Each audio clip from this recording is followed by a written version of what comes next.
Hello mga ka-shoutout! For today's vlog nga pala, ay magluluto kami ng santan, pampalaman sa tinapay. Tara po at samahan niyo po kami. At magsisimula na po si nanay magtapas ng niyog. Ilang niyog nanay po ating gagamitin? 10 niyog daw po aming gagamitin. So marami-rami pong tapasin at marami-raming kayo rin.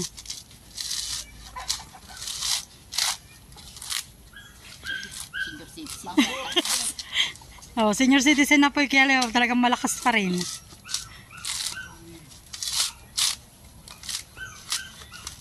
Wow! Pogi ah! At dahil po marami kaming tapasin na niyog ay tinulungan na po kami ni Makoy. Nakaisa po si nanay at siya na po magtatapos ng lahat.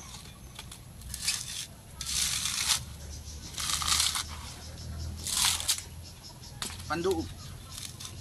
Siya nga panduop po sa baboy. Yung bakit mo na dito? Yung mga bunot po. Ilan daw? 10 daw, mahal.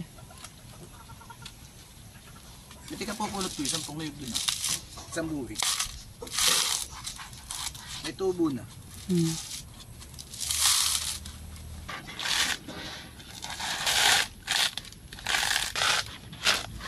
Talaga? At sinali naman po sa kabilang tabi ay magsisimula ng magkayod ng niyog. Habang semester ay paspas sa pagtatapas ng niyog.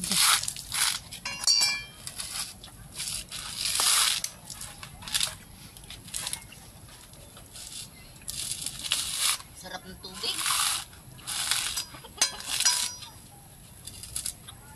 Ito nga po palang aming mga niyog ay galing lang po dito sa aming puno.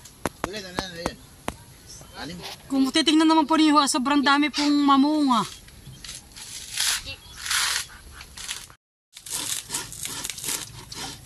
At sinimulan na nga po ang pagkakayod.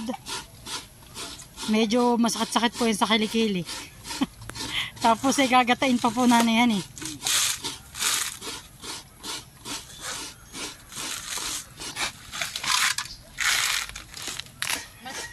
At pangsiyam na po ito na tinatapasan ni Makoy.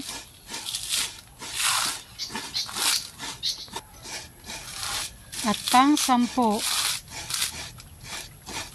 Maliipon natin yung yung bunot at panduop mamaya. At basa-basain.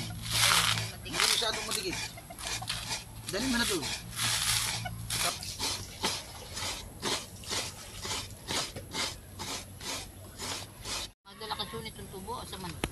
At dahil sobrang dami daw po nakakayo rin, amin ang napag-isipan na ipakayod na laan po. At sobra pong damit, anong oras na din po ay kami po gagabihin na. Kaya po ipapakayod na lang namin kay Aldrin. Ito nga po pala yung sangkap sa paggagawa ng santan, panutsa. Ito po ay ½ kilo.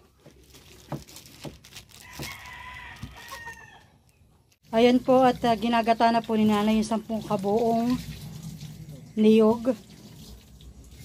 Salamat nga pala kay Aldrin. At ito'y kinayod. Magkano mother ang bayad? 5 piso daw po palang isa pagpapakayod. Sige po. Sa pagluluto nga po pala ng santan, ang kailangan lang po ay yung kakang gata. Kumbaga, yung unang gatalaan po ang kailangan sa pagluluto. Ayan po. Talagang pure na pure.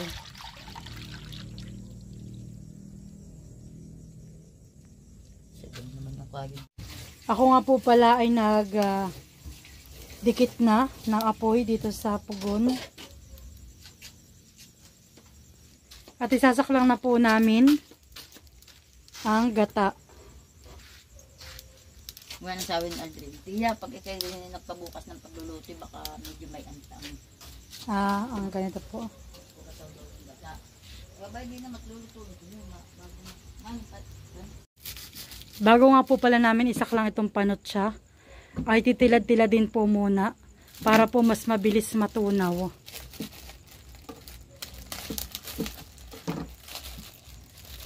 Ito baga na ano yun po muna, papalaputin yung ano na parang pwede na maging palaman tsaka aahonin. Yun ay papapatakan mo sa tubig. Pag hindi na siya nahalay, Ay pwede na pong ahonin. pariubod ng tigas. Kailangan palagay yung itak talaga.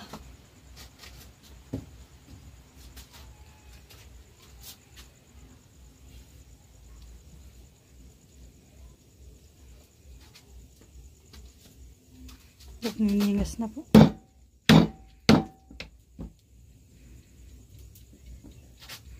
Kailangan po pala talaga atin pong hahaluin habang nakulo.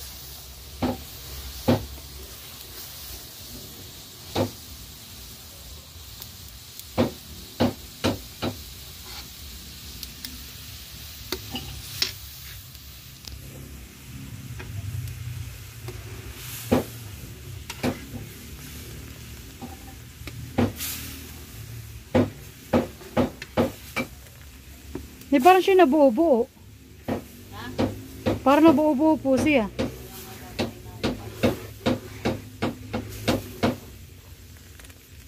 Ay paano po yun? Para pong ganun na. Ay, hindi. Hali mo lang ng hali. Sobrang gatong. Saka upo ng ilalim.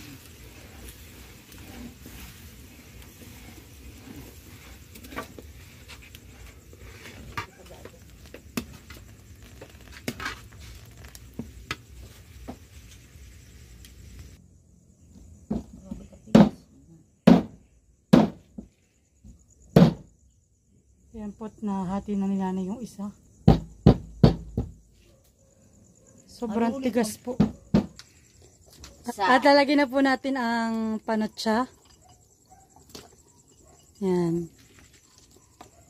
At hahaluin po hanggang sa matunaw. At lumapot.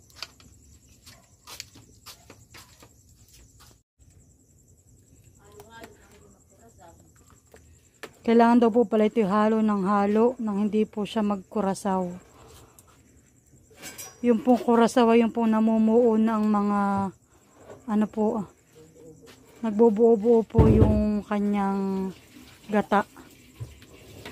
Yun po yung kurasaw.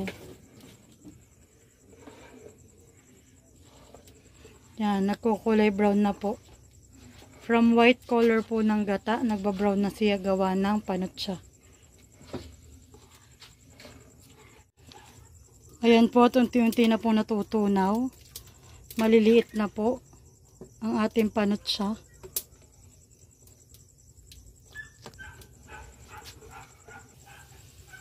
At nakulo-kulo na po. Kuluan na. Pero halo pa rin po ng halo. Hanggang sa matunaw. At maluto. Yan. Kakunti na sila.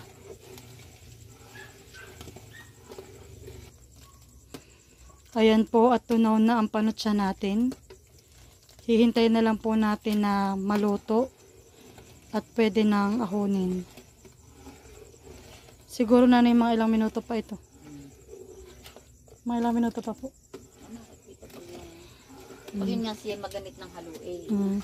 Pag daw po pala mahirap ng haluin, ay masasabi mo na daw pong luto na. Tapos papapatakan sa At papapatakin daw po sa tubig. At kapag nasama pa sa tubig, ibig sabihin ay hilaw pa. Pero kapag nag-steady po siya, ibig sabihin ay luto na. So ayan, hintayin na lang natin na maluto.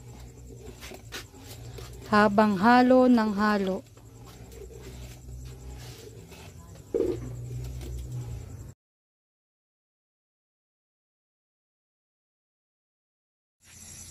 At after 30 minutes po, ito na ang aming niluluto. Mas matingkad na po yung kulay at mas lalo na siyang malapot. 30 minutes na po nakakalipas. Palitan po kami na ng paghahalo. At dahil sa tanagal-tagal, siya po'y nagbangko na. Nangalay na po sa pagtayo.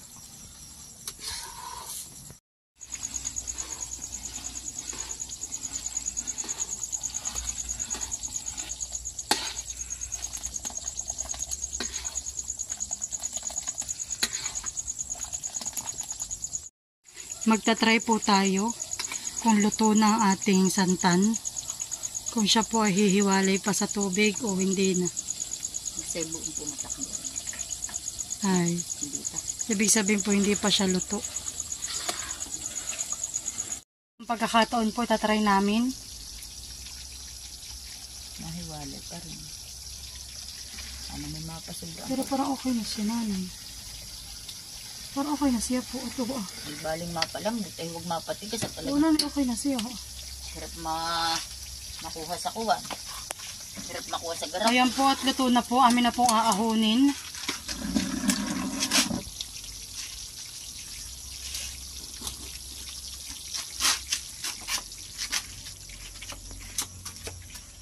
Wow, bango na amoy. Naamoy ko na. May sinukman.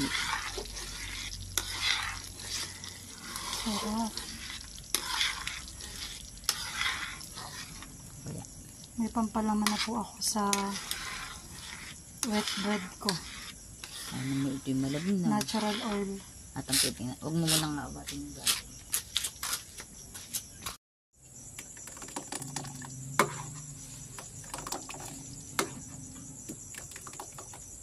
Tingnan po natin ang texture ng ating nilutong santan pagkatapos po lumamig. Wow! Yummy! Talagang pwede na po. Pampalaman sa kahit anong tinapay.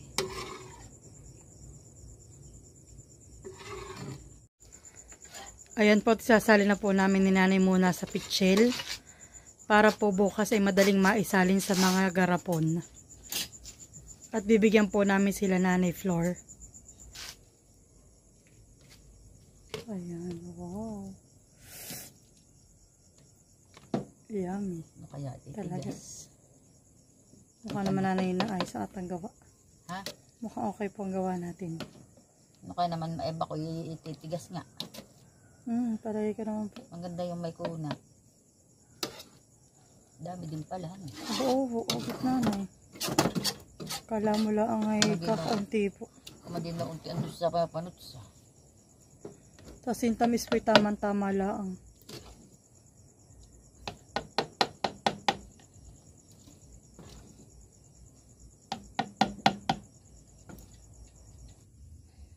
At dahil po malamig ng ating santan, nilagay po muna natin sa ating ref para po bukas ay okay na pwede ng pampalaman. Bali po kulang 2 oras din kami na nagluto ng santan. Ayan. Ito ang po pala yung natirang santan namin dito sa street. Ayan. Kapartida po namin dito. At ito po ay ang bibigay ko kina Nanay Flor. Ayan. Ayan po at pupunta na po kami sa Ilaya. At dadalhin ko na po itong ginawa namin santan with Susi. papaya. At ginataang tagiwalo. Ayan. Ayan po at kami malapit na.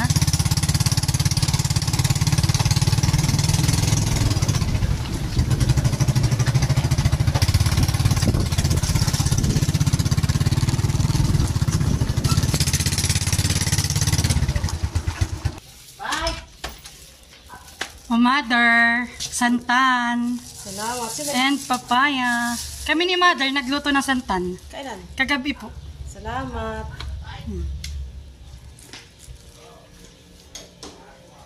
Ano man tatay yan? Buto na sa Gata. Basta kayo Nagluluto po si tatay ng kibal. So, ayan po. Hanggang dyan na lang po ang aking videos sa pagluluto ng santan. Maraming salamat po sa aking mga sumusuporta sa aking YouTube channel. God bless po at ingat po tayong lahat. Bye-bye!